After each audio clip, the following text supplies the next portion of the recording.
Life long steroids వేసుకోవాల్సింది. దానికి ఏం పరిష్కారమో ఆమె ముందు ఎట్లా ఉండింది, ఇప్పుడు ఎలా ఉంది, ఆమె పడినటువంటిదంతా కూడా వివరించాడు. సార్ దయచేసి సైలెంట్గా ఉండాలి. అందరికీ నమస్కారం అండి. సో నాకు రిమటాయిడ్ ఆర్థరైటిస్ ఉందని చెప్పి బెంగళూరులో ట్రీట్మెంట్ తీసుకుంటా ఉన్నాను. సో ఎంత ట్రీట్మెంట్ తీసుకున్నా సో సైడ్ ఎఫెక్ట్స్ చాలా ఉంటాయి.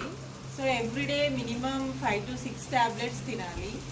సో అది కాకుండా 2 months వన్స్ చెకప్కి వెళ్ళాలి, బ్లడ్ టెస్ట్లు అన్నీ ఉండేవి. సో అంత టాబ్లెట్స్ తింటూనినా కంట్రోల్ అవ్వడానికి యోగా లాంటివి అవసరం అయ్యేవి. సో ఈ మెడిసిన్ గురించి విన్న తర్వాత ఒకసారి ట్రై చేద్దామని చెప్పి స్టార్ట్ చేశాము. స్టార్ట్ చేసిన అలోపతి స్టాప్ చేసేసి ఇవి స్టార్ట్ చేశాను నేను. ట్రై చేస్తే స్లోగా అయినా రిజల్ట్స్ ఉంటాయని చెప్పి.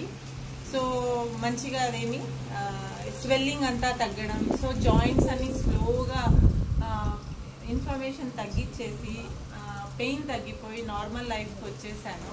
సో ఇప్పుడు నేను కంప్లీట్గా అలోపతి స్టాప్ చేసి ఇవే యూజ్ చేస్తున్నాము. సో మా హోల్ ఫ్యామిలీలో మదర్కి, ఫాదర్కి అందరికీ యూజ్ చేస్తున్నాం. సో ఇది మంచి విషయమే కాబట్టి స్ప్రెడ్ చేయడంలో తప్పులేదు. Rheumatoid arthritis